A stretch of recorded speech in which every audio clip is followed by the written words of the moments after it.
അപ്രൂവലിന് വേണ്ടിയുള്ള വെരിഫൈ ചെയ്യാനുള്ള ഡേറ്റ നമുക്ക് ഇവിടെ ഫെച്ച് ചെയ്യാൻ പറ്റും. അപ്പൊ ആ ഡേറ്റ ഫെച്ച് ചെയ്യുന്നതിന് മുമ്പ് നമുക്കിതൊരു മാച്ചിങ് സ്കോർ വൈസ് ഫിൽട്ടർ ചെയ്യണമെങ്കിൽ നമുക്ക് അതിനുള്ള ഓപ്ഷൻ ഉണ്ട്. ആദ്യം എക്സലന്റ് ക്യാപ്ചർ ചെയ്തിട്ട് വെരിഫിക്കേഷൻ ആണ് ചെയ്യാൻ പ്ലാൻ ഉണ്ടെങ്കിൽ അങ്ങനെ ചെയ്യാനുള്ള ഓപ്ഷൻ ഉണ്ട്.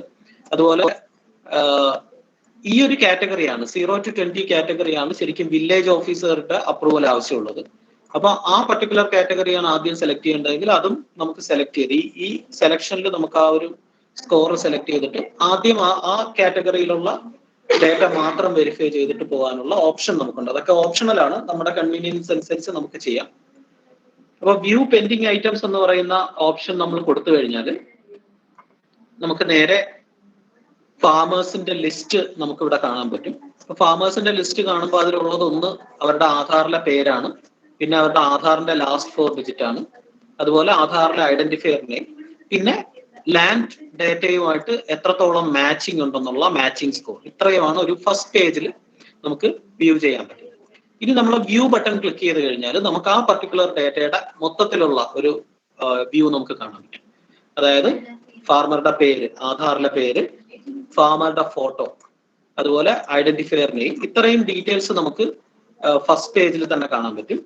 ഇനി അടുത്ത പേജിലോട്ട് പോയി കഴിഞ്ഞാൽ നമുക്ക് ലാൻഡ് ഡീറ്റെയിൽസും അവൈലബിൾ ആണ്. ഇവിടെ നോക്കിക്കഴിഞ്ഞാൽ ഇതൊരു മൾട്ടിപ്പിൾ ലാൻഡ് ഡീറ്റെയിൽസ് ഉള്ള ഒരു കേസാണ്. അപ്പൊ മൾട്ടിപ്പിൾ ലാൻഡ് ഡീറ്റെയിൽസ് ഉള്ള കേസിൽ നമുക്ക് ഏതെങ്കിലും ഒരു ലാൻഡ് ഡേറ്റ ഇൻകറക്റ്റ് ആണ്, ബാക്കി ഡേറ്റ കറക്റ്റ് സാഹചര്യം വന്നാൽ തെറ്റായിട്ടുള്ള ഡേറ്റ നമുക്ക് ഡിലീറ്റ് ചെയ്യാനുള്ള ഓപ്ഷൻ ഉണ്ട്. ഒരു ഡിലീറ്റ് ബട്ടൺ നമുക്ക് ഇവിടെ കാണാൻ പറ്റും. അപ്പോൾ നമുക്ക് എന്തെങ്കിലും സർവേ നമ്പറിലോ അല്ലെങ്കിൽ എന്തെങ്കിലും ക്രിട്ടിക്കൽ ആയിട്ടുള്ള മിസ്റ്റേക്ക് അതിലുണ്ടെങ്കിൽ നമുക്കത് ഡിലീറ്റ് ചെയ്തിട്ട് ഇവിടെ ഡിലീറ്റ് ഓപ്ഷനിൽ പോയി ഡിലീറ്റ് ചെയ്യാം. എന്തിനാണ് ഡിലീറ്റ് ചെയ്യുന്നതിനുള്ള റീസൺ, അത് അവൈലബിൾ ആയിട്ടുള്ള റീസൺ സെലക്ട് ചെയ്യുക.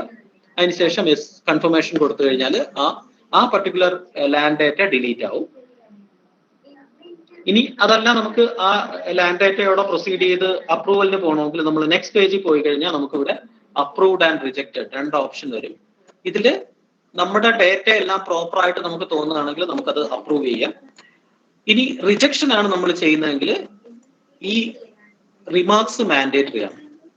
നമ്മൾ അക്സെപ്റ്റ് ചെയ്യുമ്പോൾ റിമാർക്സ് മാൻഡേറ്ററി അല്ല, പക്ഷെ റിജക്ഷൻ ആണ് ചെയ്യുന്നതെങ്കിൽ നമുക്ക് ഈ റിമാർക്സ് മാൻഡേറ്ററി ആണ്. എന്തുകൊണ്ടാണ് റിജക്ട് ചെയ്യുന്നത്? ഫോർ എക്സാമ്പിൾ ഇപ്പോ നെയിം മിസ്മാച്ച് ആണ് കേസെങ്കിൽ നമുക്ക് നെയിം മിസ്മാച്ച് എന്ന് റിമാർക്സിൽ മെൻഷൻ ചെയ്യാം. ലാൻഡ് ഡീറ്റെയിൽസ് ഇൻകറക്റ്റ് ആണെങ്കിൽ ലാൻഡ് ഡീറ്റെയിൽസ് ഇൻകറക്റ്റ് എന്ന് മെൻഷൻ ചെയ്യാം. എന്നിട്ട് സബ്മിറ്റ് ചെയ്ത് കൊടുത്തു കഴിഞ്ഞാൽ നമ്മുടെ ആ വെരിഫിക്കേഷൻ പ്രോസസ്സിന്റെ ഫൈനൽ സ്റ്റേജ് ആവും. വെരിഫിക്കേഷനിൽ ഞാൻ ആദ്യം പറഞ്ഞതുപോലെ വെരിഫൈ ചെയ്യുമ്പോൾ നമ്മൾ ഒരു ഡേറ്റ സബ്മിറ്റ് കൊടുത്തു കഴിഞ്ഞാൽ ഇടയ്ക്ക് ആ ട്രാൻസാക്ഷൻ ചെയ്തുകൊണ്ടിരിക്കുന്ന സമയത്ത് റാൻഡം ബേസിൽ നമുക്ക് ഒരു ആധാർ ഓതന്റിക്കേഷനുള്ള ഇതുപോലെ ഒരു ഓപ്ഷൻ വരും.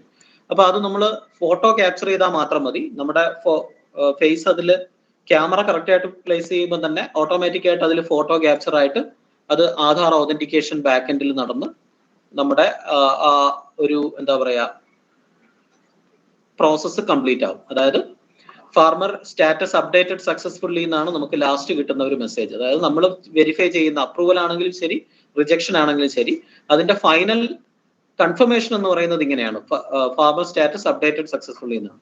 അപ്പൊ അതിൽ നമ്മൾ അപ്ഡേറ്റ് അക്സെപ്റ്റ് ചെയ്യുന്ന കേസുകളിൽ റാൻഡം ബേസിലാണ് നമ്മൾ ഈ ഒരു ഫേസ് ഓതന്റിക്കേഷൻ ചെയ്യേണ്ടത്. അത് സിസ്റ്റം തന്നെ ഓട്ടോമാറ്റിക്കലി എനേബിൾ ചെയ്യും. നമ്മൾ ഫോട്ടോ ക്യാപ്ചർ ചെയ്താൽ മാത്രം മതി, അതിന്റെ ഓതന്റിക്കേഷൻ എല്ലാം ബാക്ക് എൻഡിൽ നടക്കുന്നതാണ്.